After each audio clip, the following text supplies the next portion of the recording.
So here we go, latest roundup of some latest football news. I'm going to be covering some English Premier League news, some Champions League news, although it's very early on in the qualifying rounds, and then just some random football news from around the world.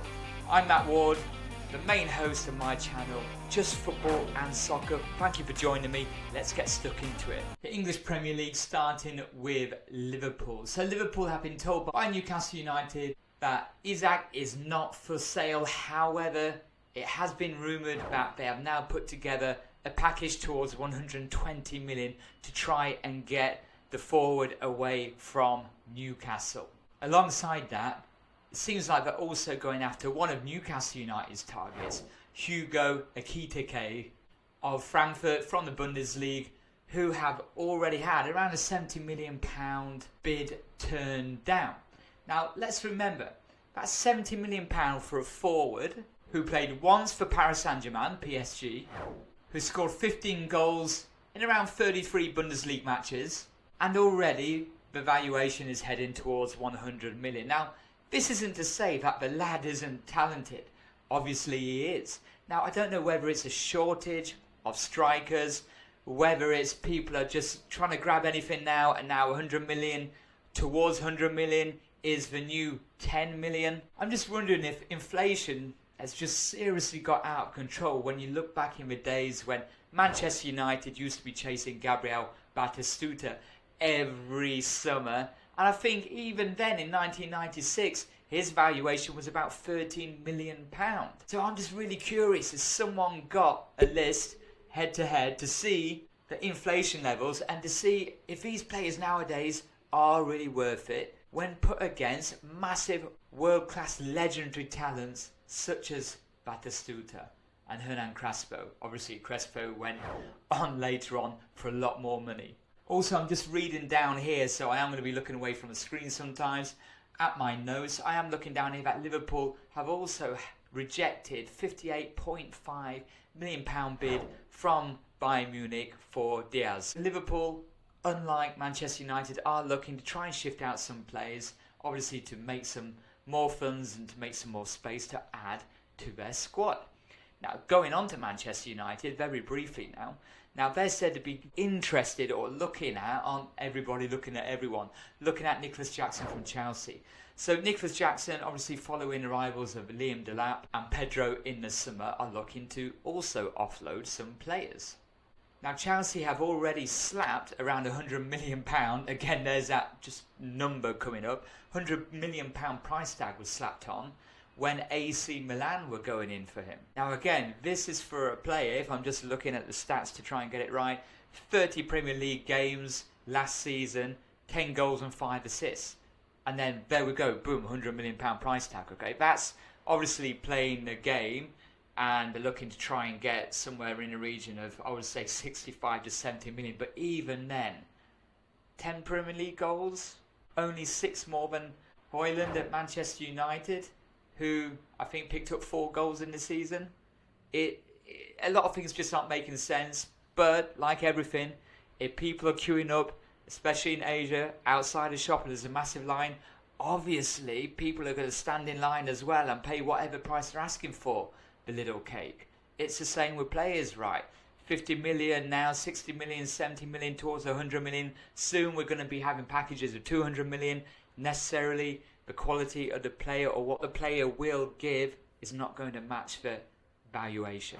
Moving on to the Champions League now. The Champions League qualifiers are underway. I'm just going to pick out a few notable teams for different reasons, starting with Malmo of Sweden. So Malmo getting into the next round after a 6-2 aggregate win over Iberia T99 of Georgia. Apologies if I've pronounced that wrong. I did my best. So Malmo there, up and running. TNS of Wales, unfortunately, have been knocked out after a 2-1 extra time defeat to a North Macedonian team who I'm not even going to try and pronounce because I'll totally destroy it. But unlucky there from the Welsh side. But a bit more fortune with my randomly supported team from Gibraltar, Lincoln Red Imps. Only for the pure reason that I'm from Lincoln City, obviously a club in England. I do just randomly follow the Red Imps of Lincoln of Gibraltar. So I'm just looking here. If this name is true, then it is absolutely wicked. So they're through after a 4-2 aggregate win over Faroe Islands team Vikingur. Now, if that is literally called Viking or Vikingur, the fact that they've just got Viking in the name is amazing. I know there's a few other teams, obviously Scandinavian teams, who also have Viking in the name. I think that's brilliant. I think that's a great win for the Red Imps of Gibraltar. But I do have to mention, which is probably a little bit obvious because of the geographics, but their team is rammed full with Spanish players. So obviously they won, and probably they're going to go on to win the Champions League as well. By that point, you just turned off, because now you certainly know I have no idea what I'm talking about. Just finishing off then, elsewhere around the world, because I am living in Taiwan, I am based in Asia, so I do like to get involved with football in Asia. You may not find it interesting, however some people do, and you do actually get some decent bits of info with regards to teams, clubs, countries and players, whether it's for your dream team, whether it's for something else you're doing, whether it's transfer market where your team could get a South Korean just like United once had. Elsewhere around the world, there has just been a mini tournament which is played in my area of the world. It is the East Asian Football Championships. Now, teams do have to go through a qualifying stage to actually get to this, and a lot of the Asian minnows don't qualify for it. However, the group or the actual championship did involve Japan, South Korea, China and Hong Kong. Now, Japan went on to win it. They ended up beating South Korea, who were the hosts, 1-0 in the final match. I do believe that's the second time now in a row that Japan have won the East Asian Football Championships. And then, as you can see, China came in at third with 3 points, and Hong Kong finished bottom after losing the final match against China 1-0.